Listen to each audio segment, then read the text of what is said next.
What's up, guys? Zeenigami here, and let's go through Hell Red Demon on the global version of 7 Deadly Sins Grand Cross.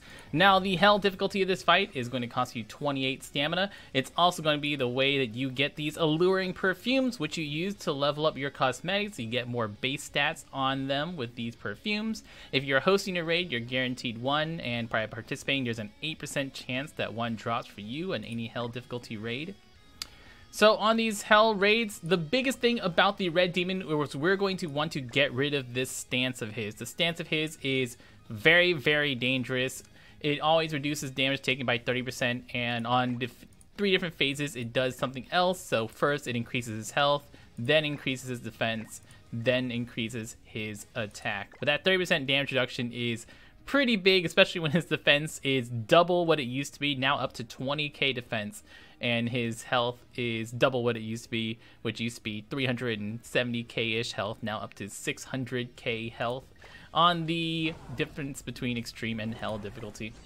So the characters that I highly recommend you bringing are Blue Nunchuck Bond, which our friend is using here, but we also really want to bring characters like Blue King, who can petrify, and anyone who can remove stances like Aaron here, or stuns like Blue Arthur, like I'm using here.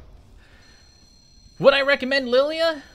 No, I absolutely wouldn't recommend Lilia, but he's bringing it, so whatever. Wouldn't recommend her though. But Blue King, just like we did raids before Gother came out, you just wait until you get a matching card from him, so that way you can get that rank, that petrify. I'm going to just move this card and throw away 2 Arthur attacks. Now, if you're using Blue Arthur, know that his secondary card has an attack disable on it at rank 2, and his first card has a stun on rank 3. So if you get a gold first attack, you get a stun on it. If you get a silver or gold secondary attack, you get attack disable, which is quite nice. And I got a petrify. Let's see if he applies a stance or not. He does throw his stance up, so we are going to buff our Aaron, and Aaron attack to get rid of the stance. And I'll throw out the petrify this turn.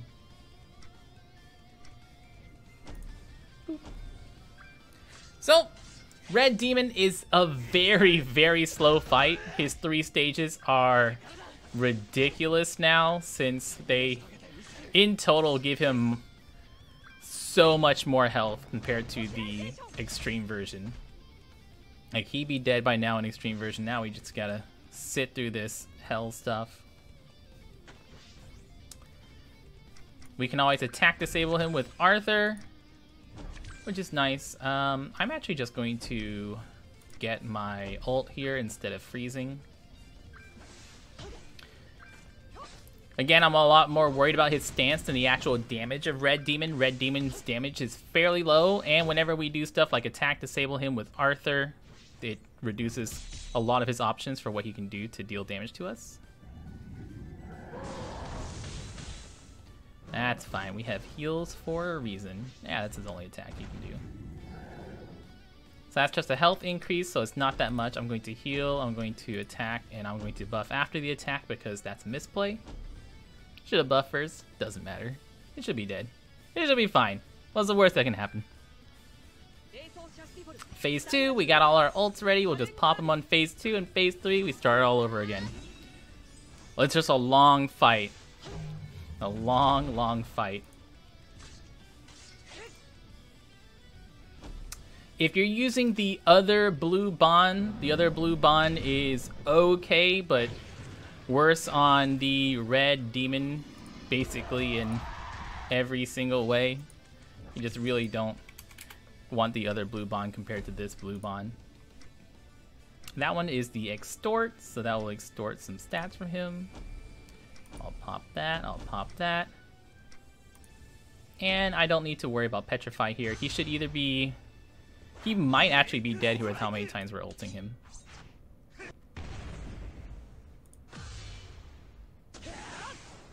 I would recommend Blue King for people who are looking for someone to keep you alive and also to freeze/petrify. Blue King's he's just good.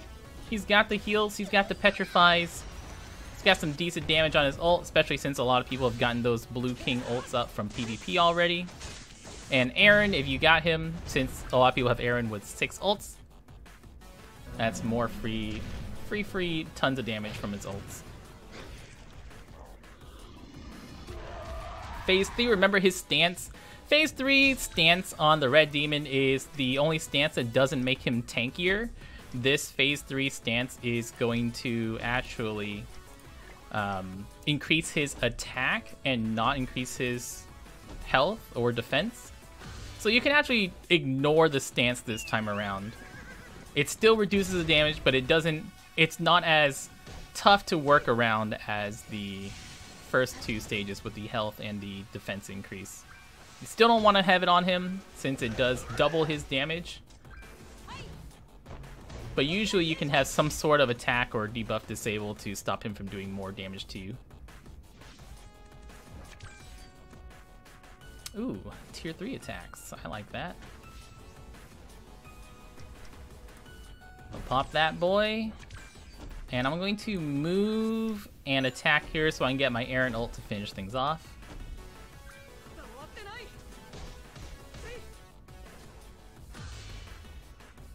And that's the health fight. Good luck grinding away. Good luck getting all those health fighty boys. Good luck with getting good random people, because I've gotten so many fights with random people that weren't prepared to be limited to only blue characters, I suppose, and have the absolute worst teams for demons. It is embarrassing. Slater is a character you can use for these fights as well, but since you can't consistently lock down Red Demon, Blue Slater is much less useful on this fight compared to what he used to be. Whenever you could lock him down consistently, Blue Slater is great. Now that we're not able to be consistent with lockdowns, as soon as he starts getting those ult charges, Blue Slater loses out on a lot of damage. Yeah. Oh yeah, don't forget that Nunchuck Bombs can reduce his defense. And that defense reduction from 20,000 defense makes a big difference. That's my Hell Red Demon team, guys. Good luck on your own Hell Red Demons. Thank you so much for watching, and y'all stay beautiful.